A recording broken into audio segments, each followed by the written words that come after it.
Sometimes I read a book and I get angry. Angry because I wanted to write this book and someone has gone and beat me to it and has probably done it better than I could. And rarely have I found a book that aligns so well with my own philosophy and yet at the same time gives me useful advice and different perspectives. So that's why this time we're going to be talking about Jason Miller's Consorting with Spirits.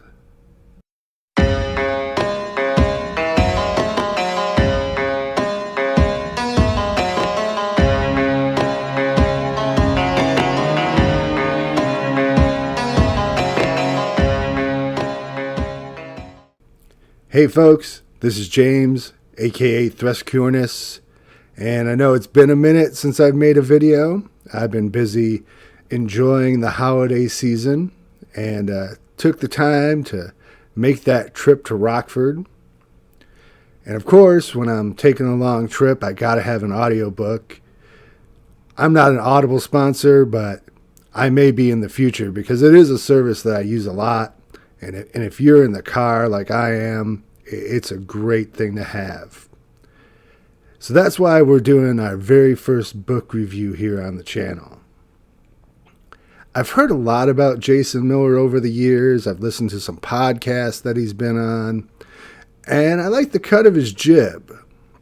But I have to admit that I got this book almost hoping that I would hate it. I don't know why. Just something about him being too similar to me, I guess. But I couldn't help myself. While I was driving along, listening to it, I found myself shouting, "Yeah, that's it." And he really did teach me some new things. And I think this is a book that my listeners here are going to enjoy, so let's break it down. Like I said, his approach is a lot like mine. He believes that the spirits are objectively real entities, individuals that we can communicate with. But he doesn't deny the fact that he could be wrong about that. And the only thing that you can do as a magician is to mess around and find out. And he's all about what's useful. And I think it's something that can really inspire people to get out of the chair and actually go and do some magic, which is absolutely what you should be doing. He starts the book by giving his ideas on what the spirits might be, and like myself, uses the models of magic to give those perspectives. He then goes into some loose categorizations of spirits and is careful to let people know that categories are just a tool and they're never going to be totally accurate.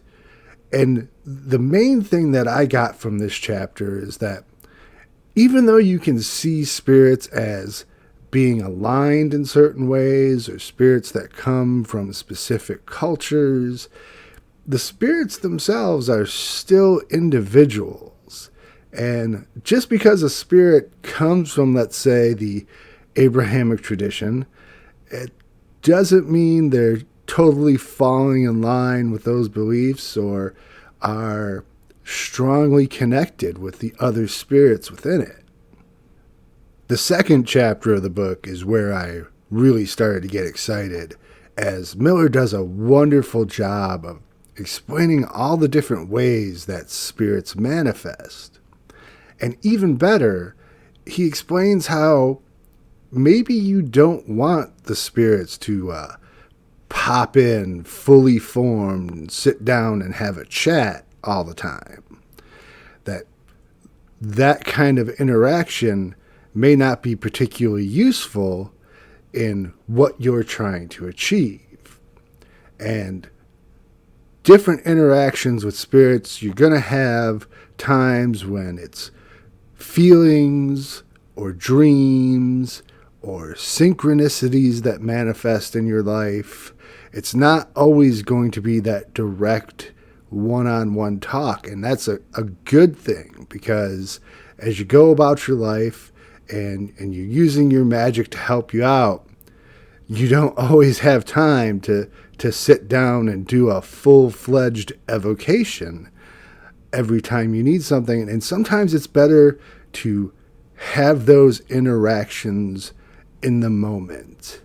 And, there I go again, talking about how things are useful. And that really is the main focus of this book. And it's something that I truly appreciate.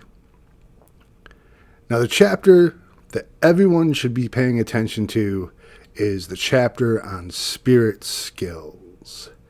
And here, the book talks about meditation and how it's important.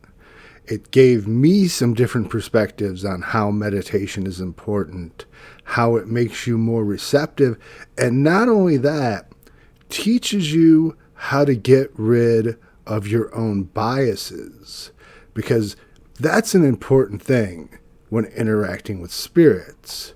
You don't want to project your thoughts and your desires onto the spirits.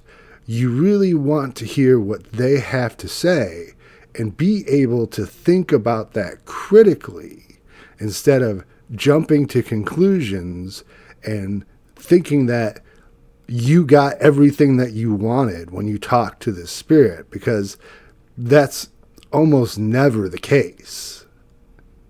Because, not every spirit is capable of communicating with us in our own language. And by building these spirit skills, you learn how to detect those subtle influences, especially the kind of things you might feel from spirits of nature, spirits of plants and places, which don't have a very human perspective. And also, it makes it so you can also push out those spirits. Sometimes, for some people, being constantly bombarded by the spirits is a distraction. And if you can build up these skills, you can learn how to tune out all of that noise. The next chapter is on respect and authority. And I know that I talk a lot about gaining authority through other agency by being devoted, having relationships with other spirits that give you respect and authority. And he talks about that too. But the thing that I found most interesting is he talks about how to develop your own authority by learning these skills and building up your own magical potency. And it's at this point in the book that he starts adding a lot of useful rituals. And another thing that I love, because it's a thing that I do, he tells you straight out, these rituals are examples. And they're great examples. But you really need to tailor them to yourself, your capabilities, and your goals, and the types of spirits that you're communicating with.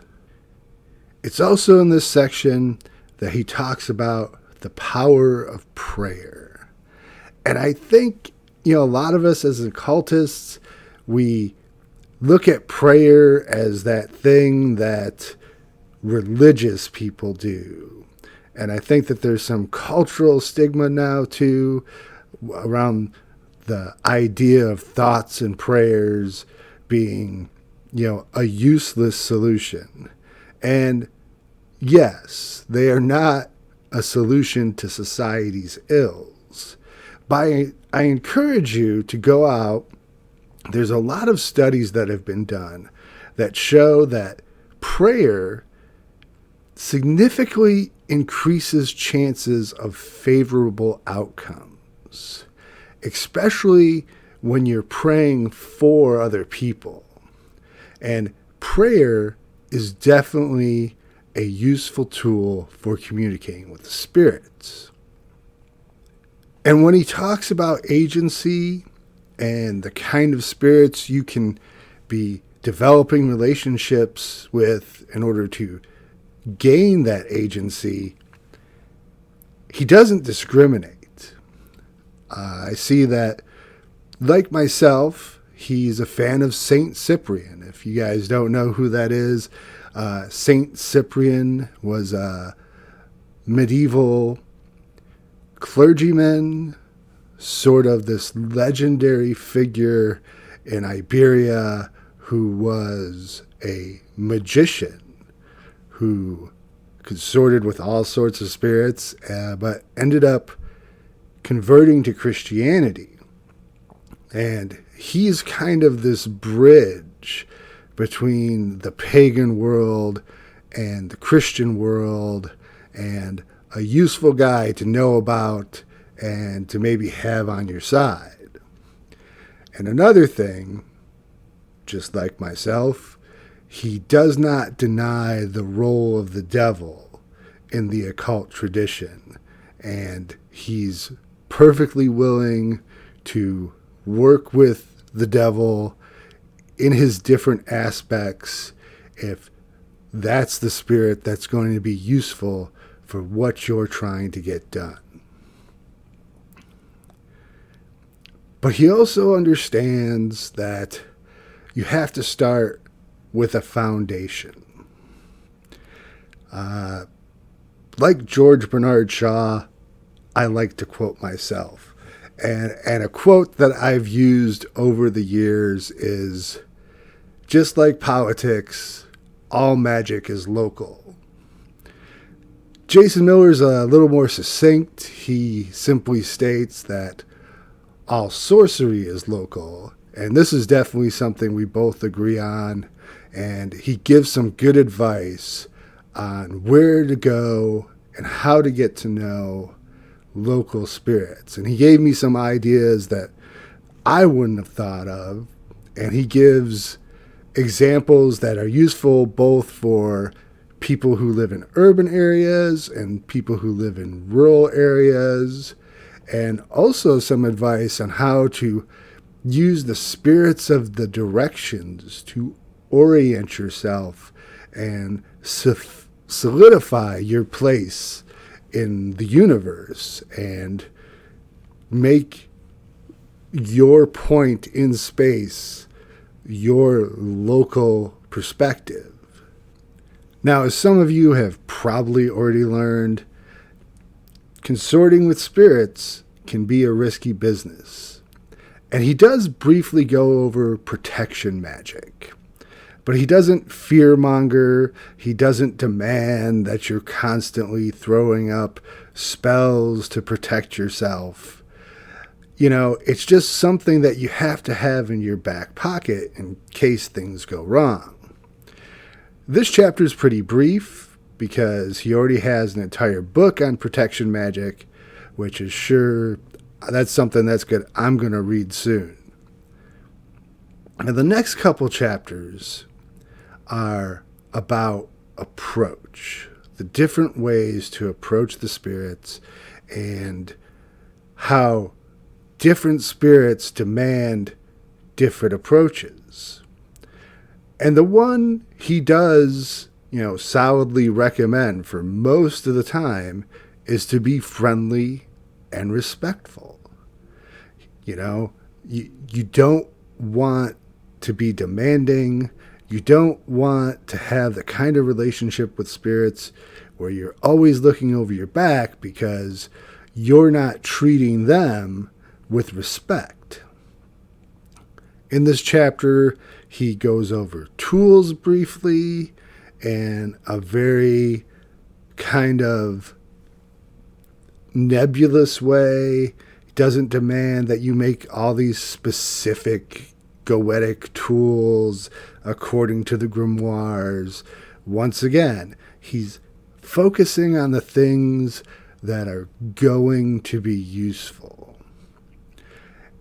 And in these chapters, he gives a lot of great examples of different kinds of conjurations and what those conjurations may look like when you're using different agencies and different powers in order to evoke the spirits. And once again, these are examples, but they're great examples. He also says, which I think is very much true, that there are times when you want to compel spirits, when you want to be forceful, when things go wrong, or sometimes there's even certain spirits that's the only way that they work, is when you're taking control and you're able to demand their attention. And he gives an entire chapter on that. Once again, examples how those conjurations are different and how those kind of relationships might work for you. It really is all about understanding how relationships work, how people, and when I say people here, I'm including the spirits and the other creatures that we share our planet with, interact with each other. Here's an example. Let's say you have a problem with your bank. Do you really think you're going to be able to call up the CEO and tell him about your problems and what you think he should do to fix it? That's not going to happen. So that's why it's important to have some intermediary spirits.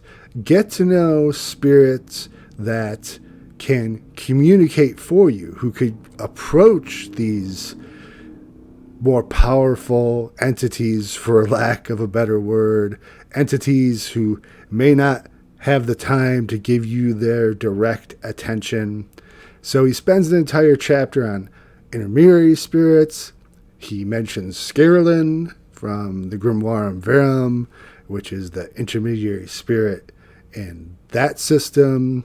Talks about Papa Legba. Also talks about familiars and how having a familiar is also having an intermediary spirit. That's one of their jobs that they can do for you. The last chapter does some questions and answers. It's useful. Probably this chapter is for people who are coming at this from a fresh, people who are new to it. But it's still useful to read. And talking about reading, I fancy myself a writer. And I strongly believe that you could be a great magician, but that doesn't mean you should write a book about it if you don't know how to write. Writing is a skill. Writing takes practice. Writing takes dedication.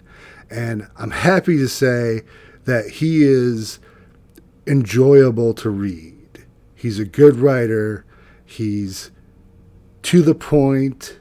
He doesn't mess around. He's not F. Scott Fitzgerald, but this kind of material doesn't need that kind of language, and I'm not F. Scott Fitzgerald either. But he's good to read. You'll enjoy it. You'll be able to read it through and not just use it as a reference book. Jason Miller, he's known for giving courses. I've never taken one of his courses, but based upon what I've read in this book, I would say you might want to check him out. Probably the only complaint I have is that his courses are a little salty. They're expensive. And that is not to say that he doesn't deserve to get paid that kind of money for his ability to impart knowledge and his experience. It's just, I always worry about accessibility. Are you really able to impart knowledge to the people who need it, who may not necessarily be able to afford it? But I guess that's what the $15 paperback is for. So, hey, that's our first book review. We'll probably do some more. It's always going to be books that I enjoy. There's no reason to get on YouTube and trash people. But when I come across a book that I think is inspiring, like this book is, I'm going to let you know about it. And if you want to know about that, make sure to hit that like and subscribe button. That's what makes us pop up for you on your YouTube homepage. And of course, don't forget about our Ko-Fi fundraising page. These videos take a lot of time. They take some equipment. They take a lot of work. And I really appreciate anything that you can give, $2, $3, that you would pay me to come on here and tell you what I think. That just makes me feel really grateful. Thanks so much for watching, and we'll see you next time.